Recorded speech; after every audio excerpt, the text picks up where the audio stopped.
বিশ্বকাপ খেলবো কিন্তু ভারতের সঙ্গে ম্যাচ বয়কট। এখন কি শাস্তি পেতে পারে পাকিস্তান, সেটা নিয়েই আইসিসিতে চলছে রফা দফা। তবে ভদ্রতার খাতিরে আইসিসি একটা ইমেইল করেছে পাকিস্তানকে, বিবৃতি দিয়েছে সঙ্গে সঙ্গে যখন গভর্নমেন্ট অফ পাকিস্তান সিদ্ধান্ত নিয়ে ফেলে বিশ্বকাপ খেলবে কিন্তু ভারত ম্যাচ খেলবে না।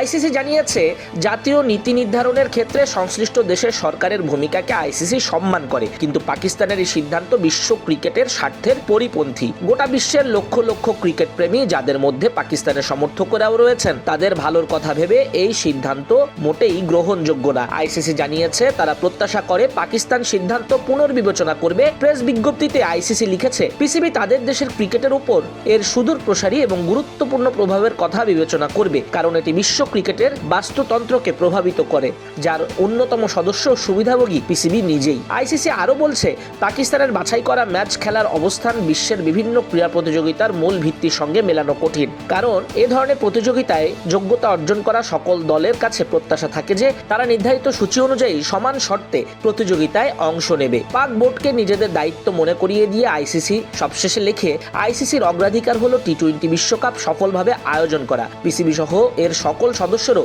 এটা দায়িত্ব হওয়া উচিত। আইসিসি আশা করে পিসিবি একটি পারস্পরিক গ্রহণযোগ্য সমাধান খুঁজে বের করবে এবং বিশ্বকাপের সঙ্গে সকল স্বার্থ রক্ষা করবে। মূলত ক্রিকেট বিশ্বে দীর্ঘদিন ধরেই ভারত পাকিস্তান একটা টানাপোড়েন। ভারত পাকিস্তানের সঙ্গে সিরিজ খেলে না, পাকিস্তানের ক্রিকেটারদের তাদের আইপিএল এ নেয় না। শুধু তাই নয়, দেশের ভূরাজনৈতিক ব্যাপারগুলোতেও দুই দেশ দুই মেরুতে। সম্প্রতি বাংলাদেশকে বিশ্বকাপ থেকে বাদ দেওয়ার সিদ্ধান্তের প্রতিবাদ জানিয়ে কলম্বোতে 15 ফেব্রুয়ারি অনুষ্ঠিত ভারত ম্যাচ বর্জনের সিদ্ধান্ত নেয় পিসিবি।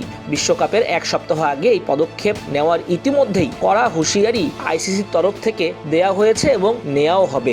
আইসিসিতে যেসব বিষয় নিয়ে ক্যালকুলেশন চলছে সেগুলো হলো, শীর্ষ দেশগুলো দ্বিপাক্ষিক সিরিজ খেলতে অস্বীকৃতি নেমে আসতে পারে পাকিস্তানের বিপক্ষে। শুধু তাই না, বড় ধরনের আর্থিক নিষেধাজ্ঞা ও পিএসএল এ বিদেশি খেলোয়াড়দের অংশগ্রহণের উপর নিষেধাজ্ঞার মতো শাস্তির মুখে পড়তে পারে পাকিস্তান। এছাড়াও পাকিস্তানকে বিশ্ব টেস্ট চ্যাম্পিয়নশিপ পয়েন্টও না দেয়া হতে পারে, এমন হিসাব নিকাশি চলছে। পাকিস্তানের রাজস্ব খাতে ধাক্কা দিতে পিএসএলও কিছু নিষেধাজ্ঞা আসতে পারে। আইসিসির বিভিন্ন সূত্র থেকে জানা যাচ্ছে, অবসর নেওয়া খেলোয়াড় বা ফ্রি এজেন্ট ছাড়া বর্তমানে বিদেশি আন্তর্জাতিক খেলোয়াড়দের পিএসএল এ অংশগ্রহণ নিষিদ্ধ করা হতে পারে। পাশাপাশি আইসিসির হোস্ট ব্রডকাস্টার জিও স্টারের যে লাখ লাখ ডলারের ক্ষতি হতে চলেছে সেটাও পিসিবিকে পুষিয়ে দিতে হবে। অর্থাৎ আইসিসি থেকে কোনো ক্ষতিপূরণ যাবে না, যাবে পিসিবি থেকে। তাছাড়া বার্ষিক রাজস্ব যেটা বন্টন করা হতো সেটাও পাবে না পাকিস্তান। আইসিসি যদি পাকিস্তানকে শেষমেশ বিশ্বকাপ থেকে বাদ দেয়, তাহলে উগান্ডা তাদের পরিবর্তে খেলবে। এখন আইসিসি একটা বোর্ড মিটিং করবে, তারপরেই এসব শাস্তি আসতে পারে। একই সঙ্গে হাইব্রিড মডেল ওই বিষয়টির আওতায় শ্রীলঙ্কাকে সহ আয়োজক হিসেবে টি-20 2026 বিশ্বকাপে রাখা হয়। ভবিষ্যতে পাকিস্তান আর কোনো প্রতিযোগিতায় এরকম কোনো মডেল দাবি করতে পারবে না। আইসিসির কোনো বড় প্রতিযোগিতার আগে বিশ্ব ক্রিকেটের নিয়ন্ত্রক সংস্থার সঙ্গে চুক্তি হয় পূর্ণ সদস্য দেশের। টি-20 বিশ্বকাপের আগে আইসিসির সঙ্গে পাকিস্তান ক্রিকেট বোর্ডেরও চুক্তি হয়েছে। শেষ মুহূর্তে ভারতের বিপক্ষে না খেললে চুক্তি ভঙ্গ করবে পাকিস্তান। প্রতি বছর পাকিস্তানকে লভ্যাংশ হিসেবে 316 কোটি টাকা দেয় আইসিসি। তারা ইতোমধ্যে হুঁশিয়ার করেছে, পাকিস্তান বিশ্বকাপ বয়কট করলে লভ্যাংশ কেটে নেওয়া হবে। সেক্ষেত্রে বিশ্বকাপ বয়কট নয়, ভারত ম্যাচ বয়কট করলেও তো লভ্যাংশ কেটে নেওয়া হবে। নেমে আসবে বিশাল শাস্তি। ভারতের বিপক্ষে পাকিস্তানের না খেলার সিদ্ধান্ত সে দেশের সরকারের। সেক্ষেত্রে ক্রিকেটের রাজনৈতিক হস্তক্ষেপের অভিযোগ তুলে পাকিস্তানকে নির্বাসিত করা হতে পারে, ঠিক যেমনভাবে অতীতে জিম্বাবুয়ে শ্রীলঙ্কাকেও আইসিসি নির্বাসিত করেছিল।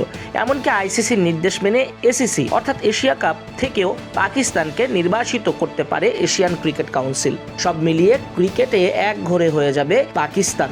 আইসিসি শুরুটা করেছে অনুরোধ দিয়ে, অনুরোধে কাজ না হলে নেমে আসবে এসব উল্লিখিত শাস্তি। এখন পাকিস্তান শেষ পর্যন্ত কি করে সেটাই দেখার। সিদ্ধান্ত পুনর্বিবেচনা করবে নাকি সরকারের নির্দেশে সিদ্ধান্তে অটল থাকবে, ভেঙে দিতে চাইবে ভারতের আধিপত্য।